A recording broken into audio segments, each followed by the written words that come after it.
Sorcery's been changed again. If you're following the wiki, older guides, or even your own memory, yeah, some of that's just wrong now.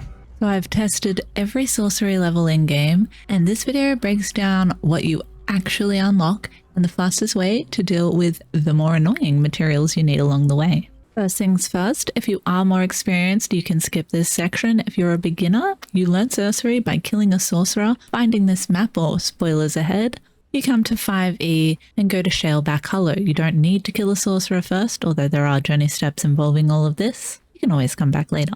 Go in, run past the turtles or kill them if you really want, but you can simply run past them. You can gain some corruption here, so having access to a dancer or going to Sepimero and visiting Conan's house can be advisable after the fact, or not just lurking around in here too long. Go up to the back, touch this guy, and you will get a tome and also your first wand and 5 spell pouches. As level 1 of spells are now free to cast, you can cast across a ice bridge, practice a little bit of sorcery, and venture into these boxes over here. There's a couple around, have a bit of a look. So you do get 2 spells for free for just unlocking sorcery in general. Like I mentioned a moment ago, you can get Ice Bridge. They have also made summoning spells a little bit quicker than what it used to be. And this is very handy for traversing around the map, and now not having to carry pouches and just a wand in your pocket, it's incredibly handy. It will last not too long and then eventually explode. Can cast more than one at once, so it's pretty cool. You also get Reveal Corruption. It will reveal corrupted stuff. You can simply remove ongoing effects. And you definitely want to be keeping your eye out for a name sorcerer, as they add a lot to stuff later on that you're going to want to learn about. All the rest of them though, you can kill and get the sorcerer's pages and all of that goodness off them. Open up the leather satchels for getting more sorcerer's pages and notes, and collect up the fail pages, and we can convert them later. If you already have one though, feel free to kill them and get their goodness, because the better the sorcerer, the better the good stuff they're going to have. And keep your eyes peeled for these little sorceress scrolls hiding about. Pick them up and hoard them. Now you're back home, build yourself the bench. This is where sorcery actually begins. The blood, the souls, the altars, and everything else depends on. Pop your Tome of Korek aboard. Now this hasn't changed ingredients wise from the wiki or what you actually learn. Some of that stuff comes a little bit later on, but for a sorcery page, 1 putrid meat and 1 stone. We will unlock Bloodright, Sacrificial Blood in a Flask, and the Sacrificial Stone itself. Souldrain, which you will need for corrupting your stats or eventually making some Elixirs of Rebirth and leveling up a level in sorcery, as well as a bonus little light source, and now also free to cast. If you want some decent, easy, early blood and souls, grab these ingredients and build yourself a couple of sacrificial stones and a tavern, and grab yourself a barkeeper from one of the cages about the exiled lands. Do have a separate guide on how to find some of those cages, but if you've done any level of exploring, you would have seen them about. Eventually patrons will come, and if your thing is close enough and they are low enough level, you can knock them out and quickly pop them in here. Unfortunately, I have none around as an example right now. Not a soul inside, how inconvenient. There was a bunch of folk here before, but I digress. You can quickly pop them in the wheel and sacrifice them from here. Make sure you do have enough room, because sometimes it can say not enough room. Or alternatively, find yourself a good Defari camp and pop yourself down a sacrificial stone somewhere nearby. Anywhere along the river's generally pretty good, even some of the early pirate places. Don't overthink it too much. Bodies are bodies at the moment. These next 2 levels, they're useful, they're fun. You might find yourself using them. Our first spell is Slow Fall. So we can now jump from great heights and not get wrecked, especially if you like to climb and explore. That's going to cost you a feral flesh and 5 feathers.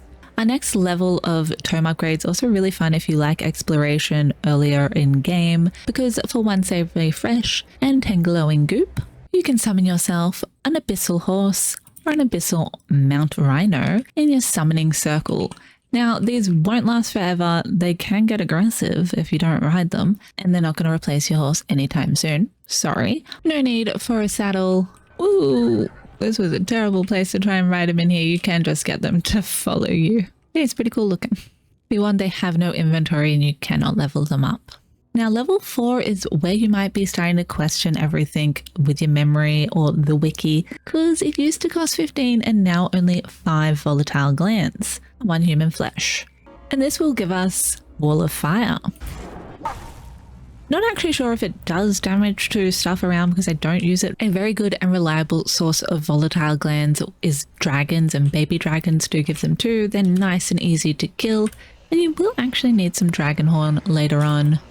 So it's not bad. I usually use a butcher's cleaver to get it. I find it drops a little bit more with that. But if you're not quite ready for wrestling a dragon yet, you can find these salamanders along the river. 6H has a lot of them. If you're around the jungle, 7M at the Bay of Hulks has a whole ton going all up around here, up and down the river. There are a bunch of different ways to get volatile glands. You can find them in chests around the world, but those are just some of my favorite animals to kill, and we're going to need those dragon horns, like I said, later. Level 5 for 5 blood and 20 brimstone, Summon Darkness.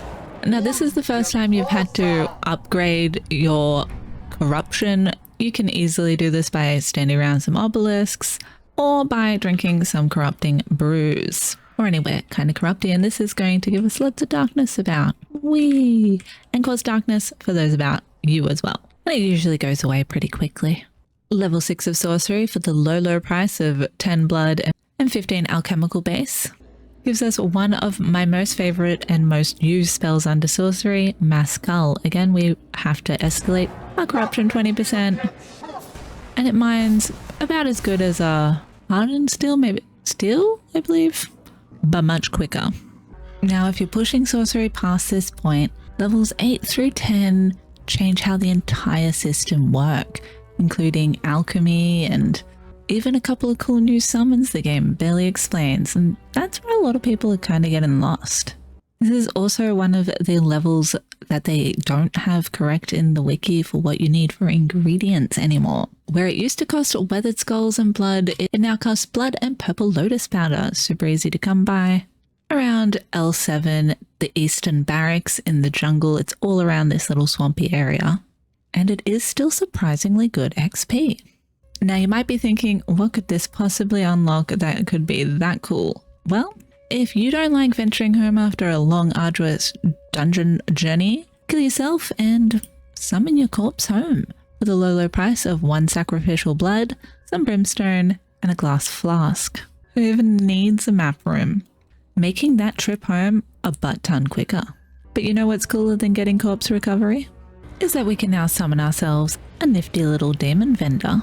He doesn't last forever, about 5 minutes, and he is very much needed for our new alchemy that we will be unlocking very shortly. You can talk to him with preferably a bunch of human blood in your pocket and gather up some fun rare resources, where we can also get some volatile glands if you happen to need a whole lot more, or leveling up a tribe mate, something like that. What you mainly want to focus on at the moment is getting inert gems and maybe some powder of corruption. You're going to need them later. And I do have a bit more of a detailed guide that goes into these vendors and how they all link together. That will be linked somewhere in the pinned comments or about section. And I can definitely advise buying some blood crystal, but that's a pro tip for a little bit later. And if you have no friends to fight along your side, this next level of sorcery is really going to help you out. This one also has changed its ingredients. It used to cost weathered skulls and now only costs bone meal. For that low price, we're going to be able to pop a tamed thrall in here and raise some dead. They must be unplaced in the world already, so just the little guy in your pocket and pop him in there. And of course, if you don't feel like taming anything, you can always come along and buy some thralls and try your luck at rolling those with decent stats. You're also going to get the ability, once you've escalated a little bit, to call forth the dead. And if you aren't corrupted enough and you're already in the spell, you can have corrupting brew in your hotbar and eat it until you are corrupt enough. Usually takes a little bit of looking away and looking back. 3 pouches. Don't know why I wasn't working for a second then. Merely corruption was lagging. And a whole bunch of zombies will crawl out of the ground and start attacking your enemies and cause a bit of fog. Now it does last for a fair while, so do be prepared for that.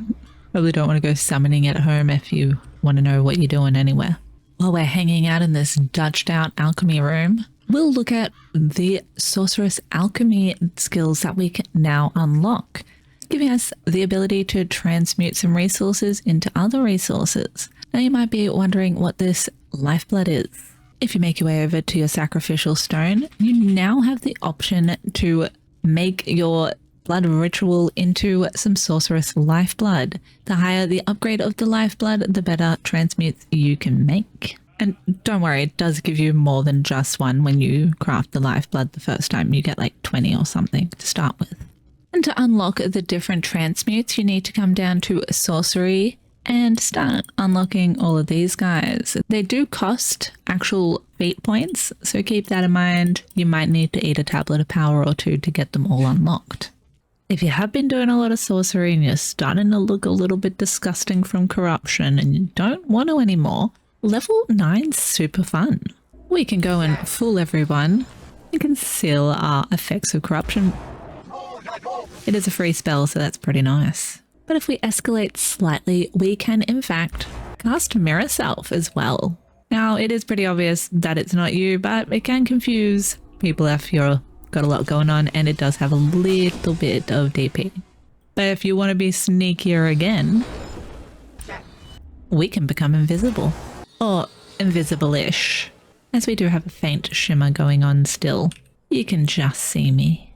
That's going to cost you 10 demon blood and only 15 skulls. Level 10 casually hands you a WMD and barely even mentions it. Now this guy will attack you if you're not in god mode, and he will destroy your chalk circle and do some damage to the surrounding building. So yeah, probably don't go summoning this guy in your house if you like where you live, and do potentially troll your enemies with him. He is ridiculously cheap to summon. And once you do kill him, don't forget to harvest all and hack him up for a chance to get another molten heart, and you can use that in some transmutation crafting later on, which will help us get access to our last summon. Well, our last new summon anyway.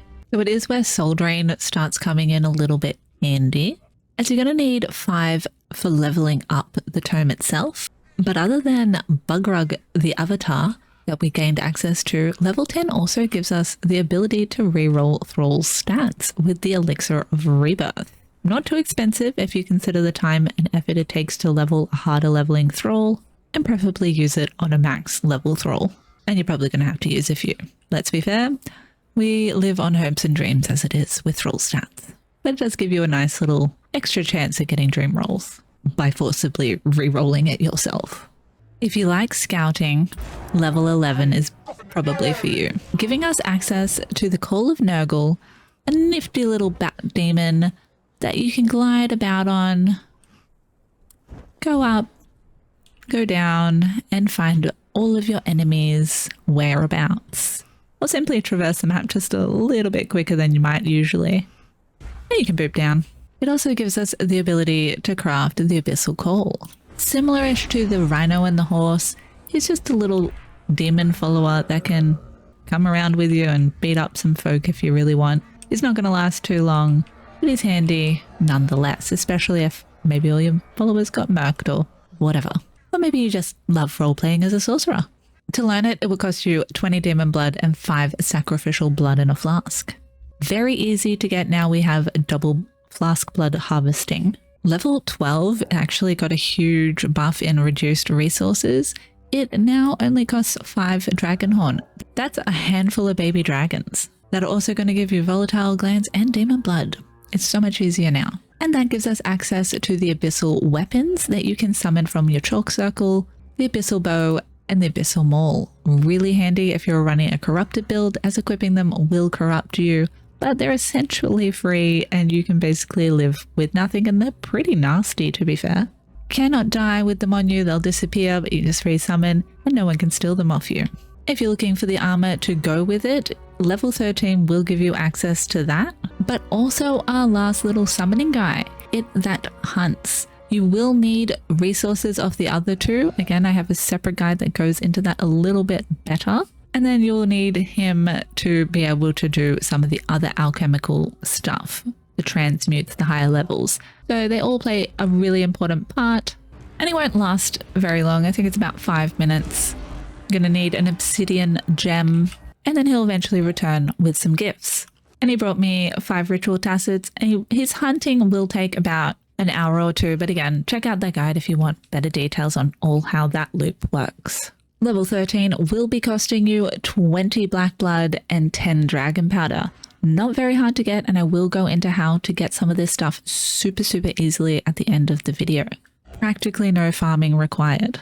Level 14 has also got a buff with its reduced resources for leveling. Used to cost us 5 fragments of power, now it is only 2. So you can save more for tablets of power on unlocking recipes or whatever. And 30 black blood, which remains the same and pretty easy to come by if you know where to look. Getting very close to the end of sorcery progression altogether. For a little bit of corruption escalation and 3 pouches, you can really start to make it rain around here. This will do structural damage to enemy bases. I don't think it does stuff to your own base anymore. They like to mess up coding every now and then. Probably don't summon it inside your base in case it decides to yeet all of your stuff. But in theory, it shouldn't damage your things and only your enemies. If map rooms aren't your thing and you like a bit more of a tighter network of travel, you need teleportation stones. Unlocked with level 15, the very last level of Tome Progression will cost you 50 black blood and 100 witchfire powder. Again, there are some easier ways to get, well, RNG relatably easy ways to get this. Bonus little tip in here, if you don't know where to unlock something, if it's in a list, you can't find it immediately, or you're not sure which bench to craft it at, you can always come to the search bar and type it in. And then if you haven't learnt the previous level, rather than going and typing in torchbearer or finding that, you can click on that and it will take you to the next level and you can learn that and then unlock that and then unlock that, in case you didn't know. If you are looking to craft it yourself, you will need glowing essence. You will unlock glowing essence by doing the Dregs dungeon and touching one of the first tablets in there. If you need further details, I do have a couple of guides. It is sometimes a different dungeon, so that's fun, but usually the tablet's still in the same place and whatnot. The enemies just change the mechanics slightly. Enough of that digression, you will get the glowing recipe from there. Now you can sometimes find it or various other ingredients to make it, even sometimes witchfire in different loot chests around the world. The ones that spawn alchemical ingredients usually always do. You also have a pretty decent chance of getting alchemical goods out of skeletons' pockets, but if you hack them up, usually with a sickle, you can get a bit of gossamer, some glowing goop, and some witchfire powder.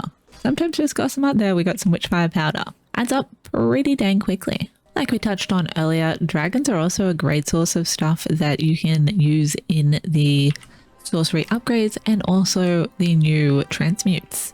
So someone like the Red Mother will drop goodness in their pockets, like the fragments of power. You don't have to just rely on them maybe being boxes somewhere around them, behind them. Hack her up, you're going to get a bunch of demon blood, some dragon horn, and some volatile glands, as well as all that other good stuff that popped up.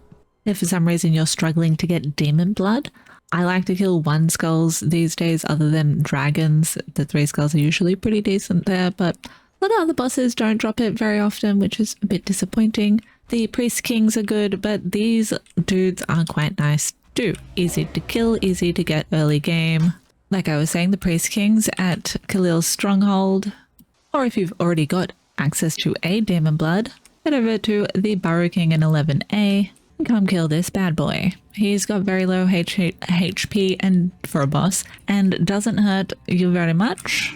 We'll drop some fun things. And we got a butt ton of blood. Plus there's a recipe in the corner just for shits and gigs. And right out the front, you'll find a whole lot of those blue skeletons roaming about that you can try to kill for the witchfire. If you're looking to get a whole lot of brimstone for some of those summons like the avatar or the sorcery levels, or making bombs. Although you only need 10 dragon powder if you're on PvE for the sorcery levels, and you can find that in dungeons and stuff, or just random loot boxes about, but usually the loot boxes in the dungeons. Anyway, head to the volcano, jump into the Well of Skelos, come down to the little lava rivers. There is a lot everywhere. This is just nice and close, and summon your mass kull. This will also pick up all the little stones, which is really nice. You've got a bit of extra regular stone. in no time at all. Like I touched on a second ago, finding loot boxes in the open world or even a dungeon is a really good way to get your hands on some dragon powder without the tedium of having to craft it yourself. It's usually only tedious if you're on PvE, but let's face it, most people are these days. I'm just venturing around in the unnamed city, but most dungeons will drop decent amounts of boxes with some dragon powder, and I'd be quite surprised if you left and got 0 from any of the endgame dungeons. Now you're probably going to need some of those burlap sacks, or sorcerer's regents as they are now called. They are all just 1 pouch instead of 3 different for the different tiers, and tier 1 is free to craft, which is excellent. Save the pouches for more important things like that mass skull, am I right? Come on over to Mechamosis' Spire in 7G, talk to this exiled trader, and trade in your black blood crystals that you got off Old Mate before or from killing some of those black blood golems and rock noses about. Open them up and you're going to get a whole lot of fun things, as well as some new caches that you can open that are going to give you a lot of Sorcerer's Regent pouches, a decent amount of alchemical base and Stillfire, some more demon blood, which in turn, if you have the Retreat of Jebel Sarg unlocked, you can turn your demon blood into regular blood. It is 5 regular blood for 1 demon blood, so it will add up nice and quickly, and you can use that at your demon trader or for sorcery leveling. If it is black blood you need, you can come on up to Conceal or any of the Skeksis-like caves and try your luck at killing the Skeksis. The 1 skulls do have a better chance at dropping it, to be fair, and the 3 skulls have even better luck. We do get a little bit of demon blood off them. You can even get a better version of the obsidian pick here, known as the black blood pick, or other tools as well. It's not just picks. You can get a sickle and a skinning knife and an axe. From this guy down here, very dark, bring a torch, FYI. You got the skinning knife and some black blood off him. If that all sounds too tedious, get access to a dismantling bench. Does not have to be improved, just makes it a little bit quicker. And if you have any failed sorceress pages, whack them in there and they're going to start giving you some sorcery blood. Does add up pretty quickly. The dismantling bench has a little bit of a loop going on here if you use it right and hoard a little bit of loot. You know how you're always getting a whole bunch of war paints that you kind of not useful because they disappear when you die and they look cool for a second, but they no longer give you buffs? Whack them in your dismantling bench and take out their inking brushes. Saves you having to make some yourself, gives you a little bit of dye, and sometimes they also give you paper. Now you can actually dismantle regular sorcerers pages, which will also give you 5 black blood.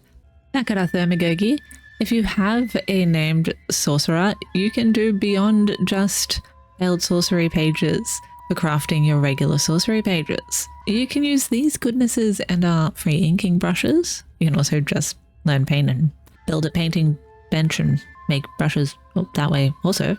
This way's easier. Mostly if you're a loot goblin, but I digress again. You might notice that this only costs 5 black blood, and if we craft it, it's going to give us 2 sorcery pages. Dismantle 1 and gain the ability to craft 2. Some of them, like this one, will only give you 1, and you're going to need a few to build these tomes to summon these guys. Hopefully this wasn't too hard to follow, and if you did find it informative, smash that like button. It means a bunch. If you have seen a couple of my guides, consider subscribing. It also means a bunch. And hit that notification bell.